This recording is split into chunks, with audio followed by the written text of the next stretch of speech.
Trauma and Triggers contains explicit content. Please check the show notes for details.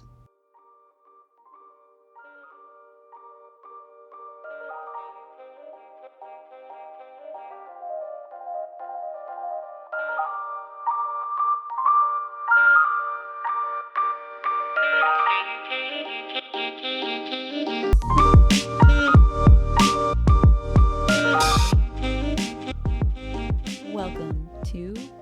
Are you yawning at the top of the episode? You fucking bitch.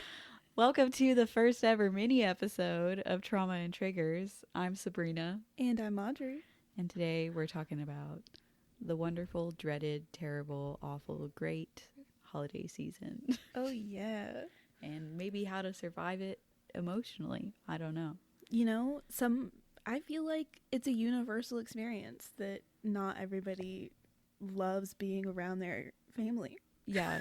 If you, and this goes across, you know, religious experience, if you get around family during the winter season, it can be very rough. It just is what it is.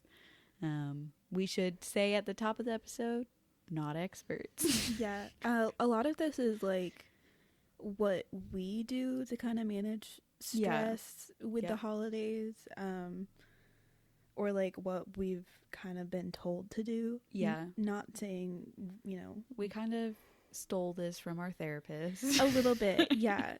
We had a lot of conversations with her about how to survive the holidays. Yeah. Do I always listen? No. And then the next session I show up and she's like, "Did you listen?" And I'm like, "No." Or I'm like, just a little bit. Like, I'll try it, but it's like, you know, the reality is it takes a lot of effort to try to have healthy coping mechanisms. Yeah. You have to think very clearly about how you want it to go and how you want to feel about it and how to execute that. Yeah. Which is difficult to do when you're stressed. Yeah, and I think being around family puts you back into that mindset that you were as a kid when you developed those coping mechanisms.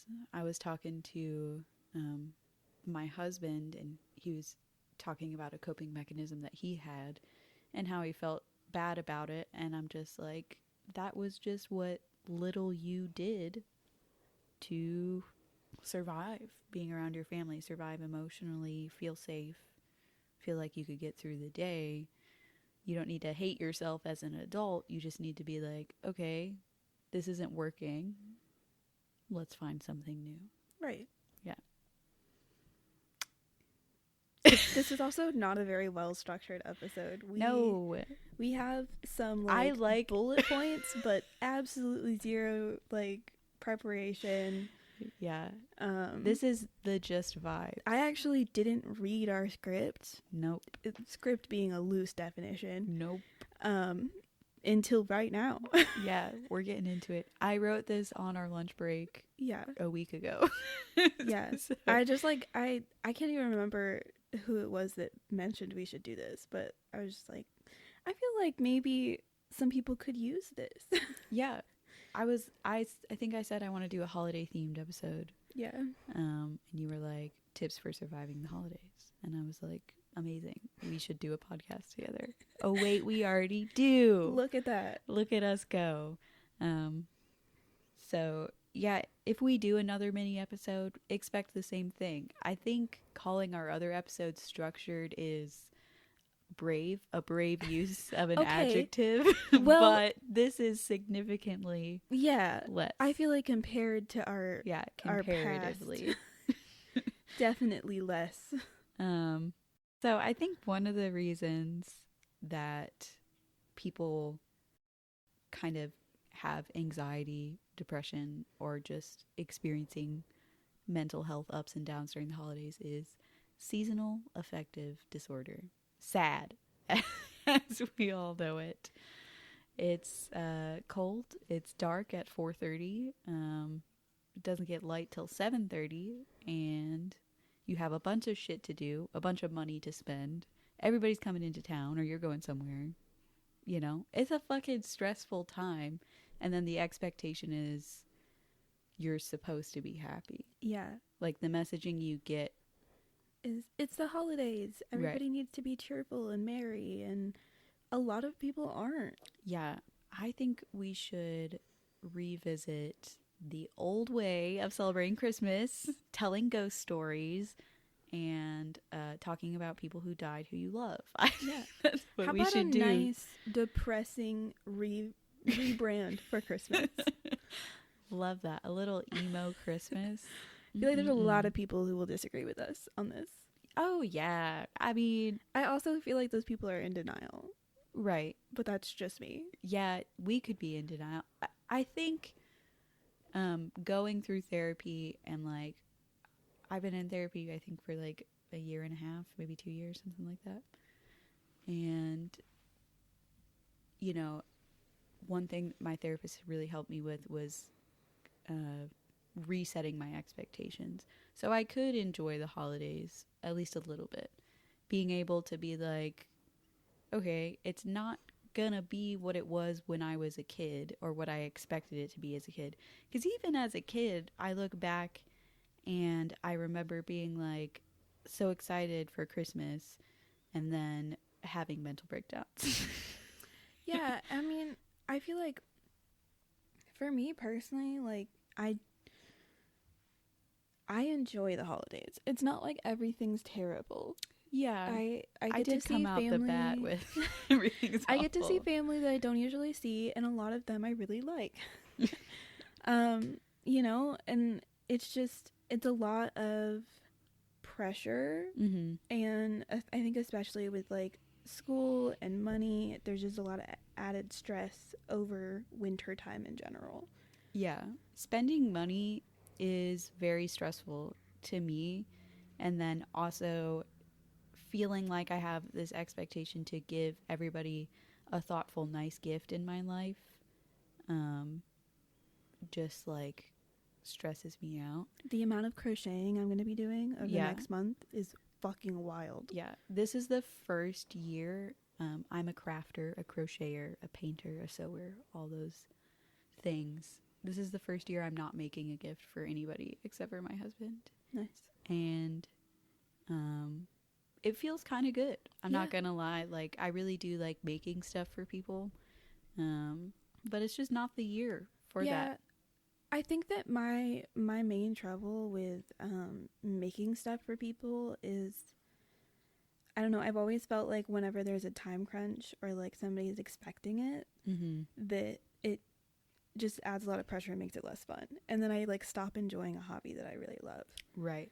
And this year I just really don't have a choice because I don't have money. I have to make gifts for people. Yeah. And the thing is, I feel like most people in my life, if I'm just like, I can't afford gifts, and this year I can't afford gifts. I just would rather not. I can't afford gifts, or I don't have time to make you something. They would all be like, that's fine. Yeah. No one's gonna look me in the eye and be like, how dare you not buy me a gift? Yeah. Like, it's just, it feels so weird. Like, it's a lot of pressure when you know people are getting you stuff, but then you don't get other people's stuff, and it's just like I'd rather, like, we'll just get it over with. I'll make you something, and there's plenty of people in my family that love homemade gifts. Yeah.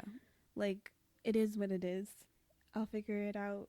And like, it's fun. I feel accomplished whenever I can get something done like that. But then it's kind of just like, I've spent the last month of my life crocheting. Yeah.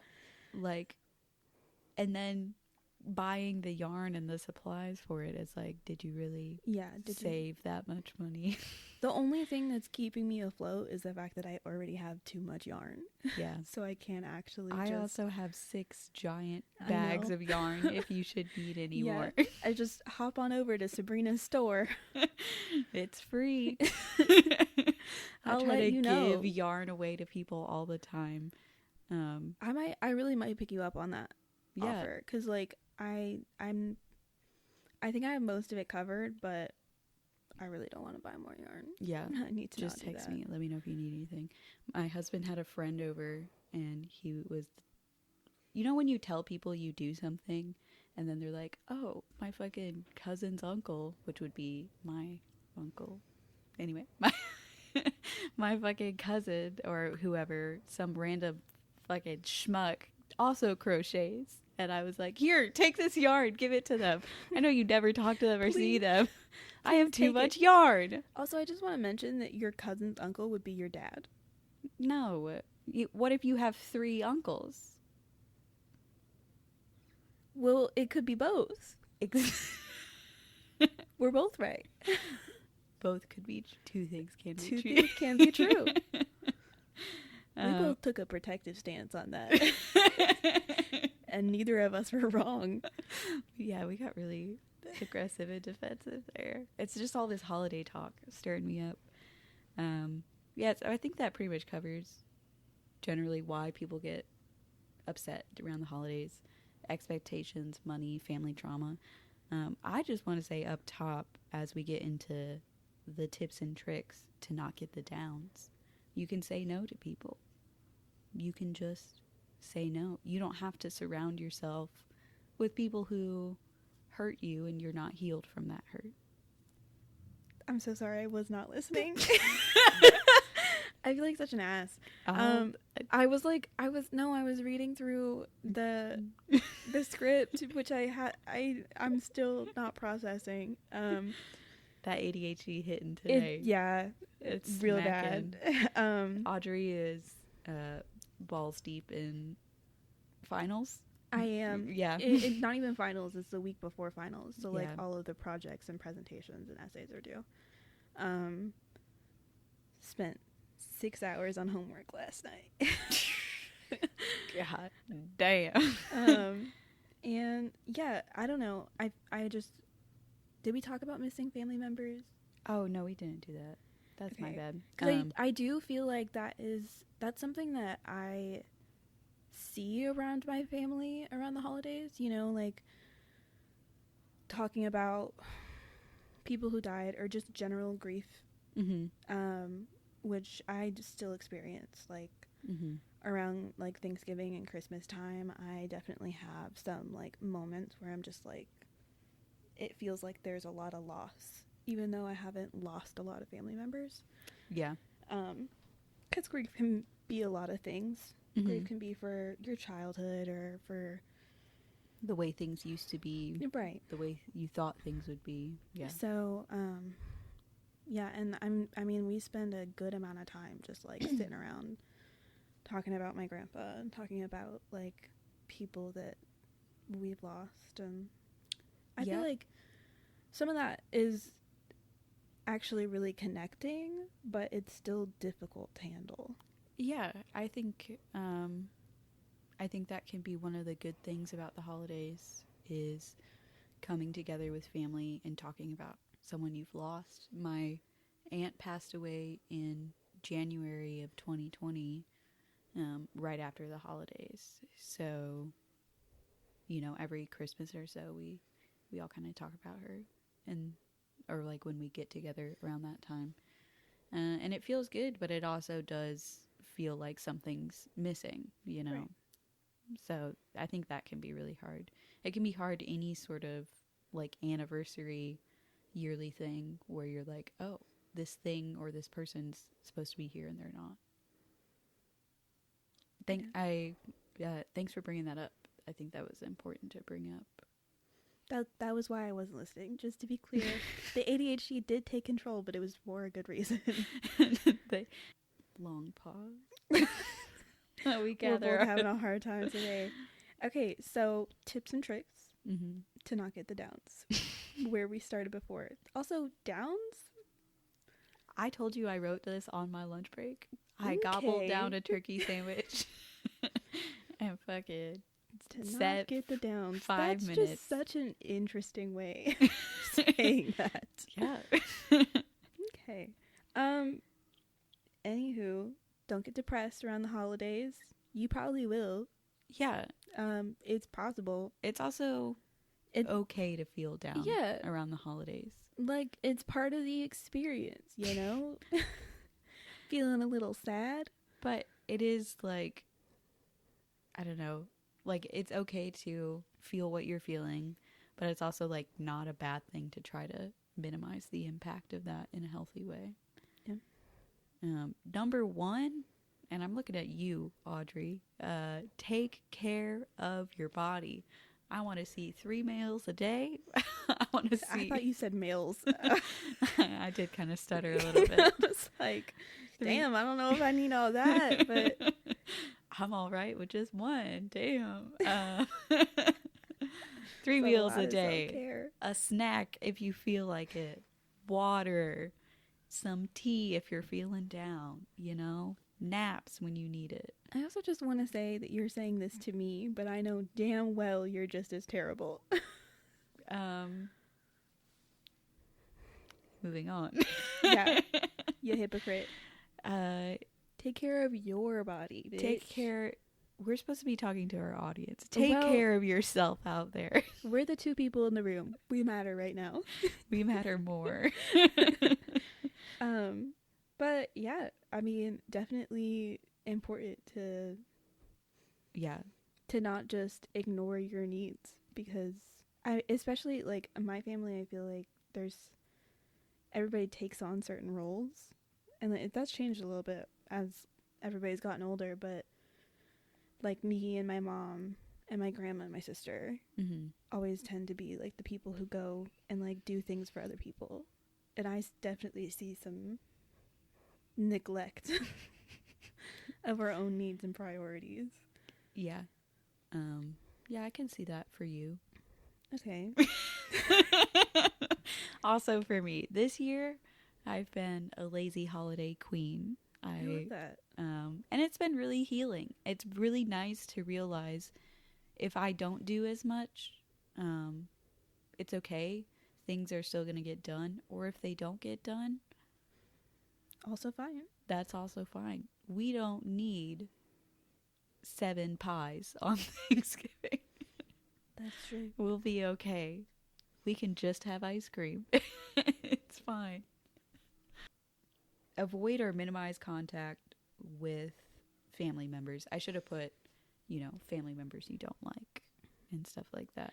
I mean, avoid completely is strong, but even for some family members I do like, I feel like I need to minimize contact sometimes. Yeah, sometimes I'm just fucking overwhelmed by everybody. Yeah, if you're at the family meal feeling sweaty and lightheaded, step outside. Yeah. You go to the bathroom. The bathroom is my favorite spot. The bathroom is my safe space, which is like such a weird thing. Yeah. I feel like I've definitely met some other people that feel the same way. Oh yeah, for sure. But I will just have full panic attacks in the bathroom. And she's there for you. Yeah. The bathroom is always there. I have a lock. I have a cold space. Yeah. For my body to access to water. Yeah.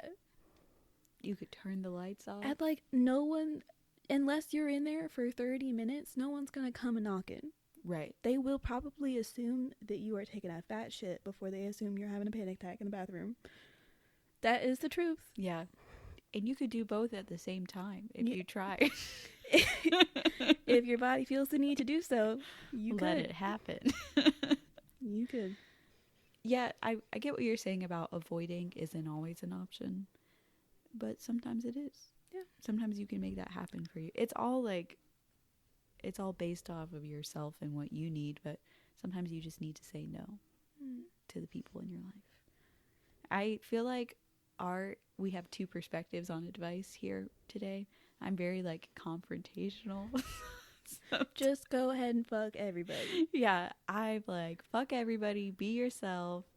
But I am a bit of a hypocrite because that's what I struggle the most with, people closest to me and I care about the most. Yeah, but I'm definitely on the side of my reality is I'm just trying to make it through the holidays. And to be honest, being confrontational will probably just add more stress to my experience. Yeah. So if I need to, I will. Mm-hmm. And I can, but in a lot of ways I'd rather just have everything be nice for my grandma, for my mom, and just keep moving along. Yeah. And that's perfectly valid. Everybody has like a different need. For me, I need to be more like, no, I don't want to talk about that, you know? And I've been doing that more and more. And it feels really good to stand up for yourself. But you can also stand up for yourself by lying. Yeah. That brings us to our next tip. Prioritize your mental health. Lie, deflect, ignore. You know, if people are not understanding boundaries, you have multiple options on how to deal with that. First of all, you could go Sabrina's way and tell them to go fuck themselves. That is an option. Mm-hmm. If your family will lose their shit over that, or if you are not in a position to do so, mm-hmm. you can lie. You can make up a whole goddamn story. Yeah. Who'd you vote for? I was a child. Sorry, I wasn't 18 yet. Yeah. You can deflect. Just ask them a new question. Yeah, you could. You can find something to do. Yeah. Ask your whoever's in the kitchen. Ask them if they need help. Find a way away from the conversation. Yeah. You don't have to. You don't owe people honesty all the time. Yeah. If they have proven to you that they're not going to respect you, fuck them. Yeah. Like, if they're going to be shitty, they don't deserve your truth, your story. Plus, I feel like I wouldn't do this just because my family's really not bad. Mm-hmm. But if you really just want to fuck about, you could make a game about lying. You could just have a fun little game. Have a fun time. Make it something you can enjoy. Yeah. My favorite thing to do is start rumors about myself. Yeah. Yeah, we talk about this sometimes because, like, in my general life, would I just lie about myself for my own entertainment? Yeah, probably. Mm-hmm. But I probably wouldn't do that with family. Yeah. However, I know plenty of people that have shitty families. Mm-hmm. And sometimes they do deserve to just, I don't know, hear 10 different stories about you. You're in a cult. Just be fucking confused the whole time. Yeah. I think that's the type of chaos I want this Christmas. I think that's fun. I wish I had a huge family and I could throw a big party, and at the end of it I could compare stories that they heard about me. I think that would be really fun. This one I think has been the most helpful for me enjoying the holidays as an adult is setting realistic expectations, and then also kind of stating your expectations. Last year at Christmas, I was like, I just want to hang out and enjoy time, and I'm glad that we could all be here. Which is maybe a unrealistic expectation for some, but just not expecting everything to be perfect. And I don't know, I think that for me that's been the most helpful. Right. And I mean, I think that you're right, realistic expectations can be different for everybody, but a realistic expectation could easily just be, I want to get through this without having a fight. Right. I want to get through I only want to be here for an hour and a half. It could be as simple as you want it to be, and that's okay. Yep. The whole point is that you're doing what you're capable of and not any more than that. Yeah. You could say, I'm only going to talk to 1 or 2 people at this 20 You guys get it. Everybody gets it at home. Yeah, I think I said it at the top, but I'll say it again. Don't be afraid to say no. Embrace the power of no. Set boundaries with people. Like, yeah. It doesn't have to be like forceful. Yeah. It could just simply, I'm trying to think of a good way to calmly set boundaries or just even slip them into conversation. Yeah, it can be like saying, "Oh, I don't really want to do that." People, in my experience, 80% of the time, the 20% of the assholes out there don't react this way, but most of the time people are just like, "Oh, okay." Yeah, like just a chill way of being like not the world's not going to fall apart. Cuz most people, whether they understand your boundary or not, it's not socially acceptable to just completely fucking ignore a boundary somebody set. Yeah. If they're like, "No, I don't really want to do that." And you go, "Well, you're going to do it anyways." Some people might have a problem with that. Yeah. That's a good reason to leave. Somebody will back you up. That is a good reason to leave. If nobody backs you up, walk out of that bitch. Yeah. Don't stick around for that. You have permission now.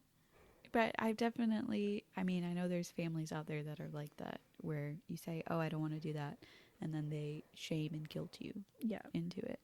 And that's shitty. It is. Nobody has to fucking, we don't all have to play Scrabble. I could just chill over here crocheting. Like, fuck off, And I really think that it's important, because I know that not everybody can leave. Not everybody has agreeable families. But at some point, you kind of have to reevaluate how important it is that you're with people who don't make you feel good. Yeah.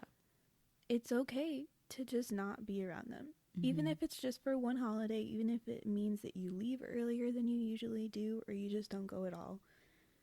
If it's something you can't handle, don't go. Yeah. My favorite lie, and it's almost never a lie because I get so anxious my stomach hurts. But my favorite is, my stomach hurts, I'm going to go home. And it's true. But immediately once I get in the car, I feel better. Yeah. I do the migraine ones, which is also true, because I get stress migraines. They don't go away, but I'm so sorry for you. But they do work as an excuse, because most of my family either experiences headaches or migraines, or have had it once and never want to have it again. So if I'm like, "Yeah, I've got a migraine, I'm gonna go lay down, or I'm gonna go home," everybody's like, "That's chill, we get it, no worries."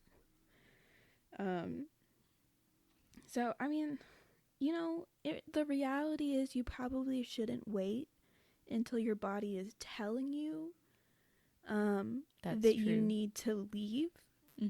I would recommend you do better than us. I would recommend that you really listen to your body early on in those stages. Think about your feelings, what you need.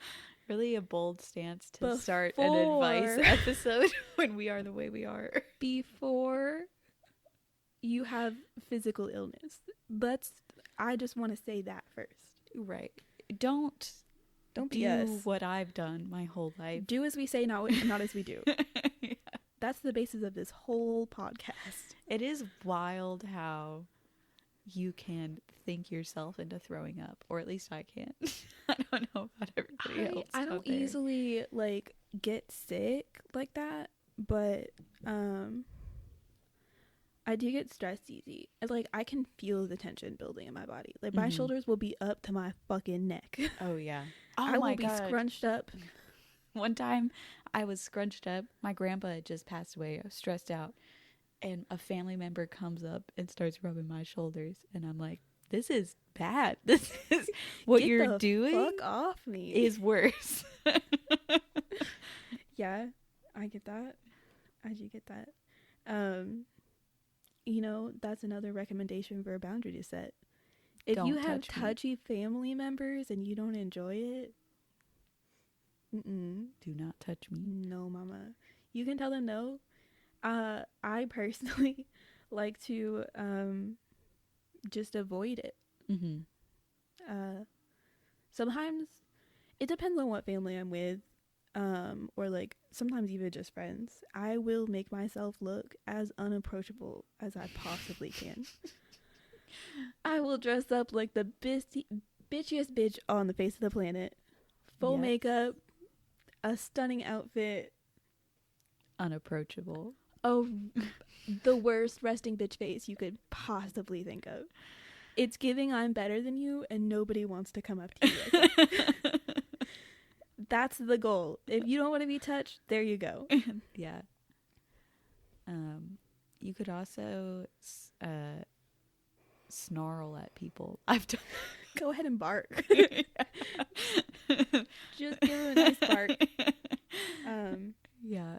Sometimes you can just slip out of it. I feel like for some people it might be possible to like make a joke out of it. Mm-hmm.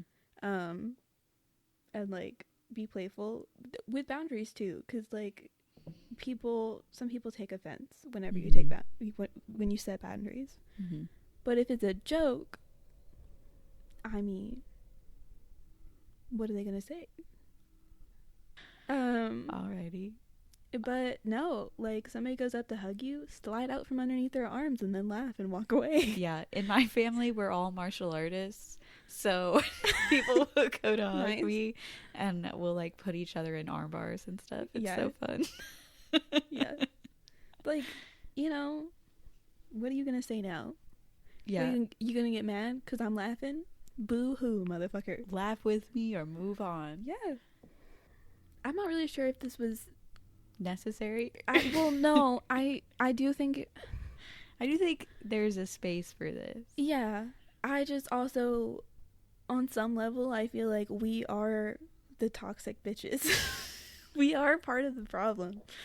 We do be ignoring and not taking care of ourselves. Yeah. But we are also highly recommending that you don't do what we do. Yeah. I feel like when I was writing this, I was like very egotistical. I was like, such great advice that everybody needs.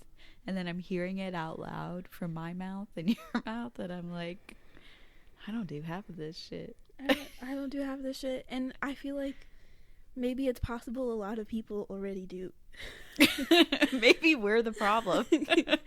maybe we're telling each other what we need to hear, and you know, if that's the case, I hope you enjoy us giving each other a therapy session. Yeah. Hold us accountable. Go ahead, remind us in the comments that we need to follow our own advice. Yeah. DM us. You don't even have to be nice about it. We respond really well to hatefulness. The other day I told Audrey that I had to start calling her like nerd or loser at the end of compliments, otherwise she doesn't take them. I get so uncomfortable with words of affirmation. Like, I genuinely just have a problem with it. I kind of know the origin story of all of that, but like, it's a mini episode. We don't have time to get into it. Yeah, we really don't. But yeah, definitely it makes me want to curl up into a ball. Not cry, just a protective stance, you know? Right. So I feel like if you slide in an insult, it's a safer bet. Yeah, a nice backhanded compliment. There's also been multiple times where she'll like randomly text me something nice and be like, I love you, you're doing great. I'm so happy we're friends. And I'm like, are you gonna kill yourself? Yeah. Please tell me if something's wrong. Yeah. And it's just like, I just saw like a post that reminded me of her or something. I'm having a great day. She's like, I'm fine. I'm like, okay. Just sharing the love. You don't have to give me a heart attack. Goddamn. Oh, God. I got issues. I got issues. You got them too. Oh my gosh. We should make that our ringtone for each other. I don't know how to change ringtones. Like make a song. I don't either. I have no idea. I feel like that was a thing of like the 2000s when phones came out in general. Like you would get like a little tidbit of a song and then make it a ringtone, and people stopped doing that, and I feel like they should start doing it again. Yeah, I didn't have a phone until I was like 14 or 15. So, like, I missed that era of, like, ringtones. And I've always just had the preset fucking Apple ringtone. I don't even leave my like ringer on. My phone is always on silent or like just vibrate. I get physically angry when I hear my phone go off. I get angry when I hear other people's phones go off. I think it's so disrespectful. Have your phone on vibrate like an adult. Like, what's wrong with you? You can still feel that, bitch. What's your problem? Yeah. Jesus. Except for I miss calls from my boss all the time because my phone's always on vibrate. She had to make a work mode so that, like, she would actually just leave it. Yeah. Yeah. It's fucked up. Anyway, I hope everyone has a great holiday, a mentally healthy holiday, and remembers to take care of themselves. And I hope everyone enjoys this more chill. Yeah. Fucked up mini episode. You know, it was what it was. I don't think it was bad. I don't think it was bad. It was just different from what we're used to a little bit. Yeah, it's a little uncomfortable because I feel like we're even more sidetracky than normal. Oh, yeah. Plus, we both clearly have some ADHD problems right now. I've never had ADHD. Mm-hmm. I've never been diagnosed with ADHD. Girl. If I have it, it's none of my business. Okay. I'm doing fine. Thanks for asking. Lie, deflect, ignore. Lie, deflect, ignore. You could do that with yourself, too. Yeah, you can. It will cause more issues. Yeah, if you see a truth inside yourself, just pretend it's not there. Yeah, lie, deflect, ignore. Mm-hmm. It's healthy for you. God, we fucking suck. I can't believe we were like, we could do a mental health podcast, and we're giving out toxic advice. I feel like we are very, like, mentally healthy people in, like, the sense that we understand the concept, but the execution is not nearly as great, you know? Yeah, not always. It's there when I'm not busy. Yeah. But once I get busy, I lose it all. You catch me at the wrong time. I'm dissociating. I haven't eaten. I'm dissociating. I'm doom scrolling. I haven't had a drink of water in 3 days. My skin is chapped and dry. No shower. No shower. The dead skin's flaking off me. It's snowing inside off my body. I don't like that. I don't either. And yet I sit in it. I'm doing great, Mom. Don't worry about me. I do feel like we should put out a PSA for any family members listening to this episode. Content warning, we're okay. We love you and we are fine. All right. I don't have anything else to say today. Okay. This is a mini episode, but you know, if you want to, there might be a poll or Q&A up. Maybe. Yeah, I'll try to think of something funny. Good luck. Not a strong content base for me to work off of for this episode. Go ahead and give us a rating. Yeah. Let us know how we're doing. Listen to us on a different platform so I can feel better about myself. Every time I get a notification, oh my gosh, we forgot. This is so exciting. We had a listen from the Republic of Lithuania. Shout out to you. And from South Africa. South Africa. Why did you? For what reason? It's a very bad attempt. It's like the hardest accent in the world, so I don't want to see that look at me. You could have just not attempted. That was an option. I apologize to South Africans. We do appreciate your listen, though. It's really cool to see like international listeners. Yeah, we're Trauma and Triggers is going international, baby. That was really exciting, and they listened to Munchausen's too. So shout out to you guys. Mwah, mwah, mwah. I love them. I don't love anybody else that listens to the podcast. Our close personal friends. Fuck up. These two strangers halfway across the world. God bless you. Oh, absolutely.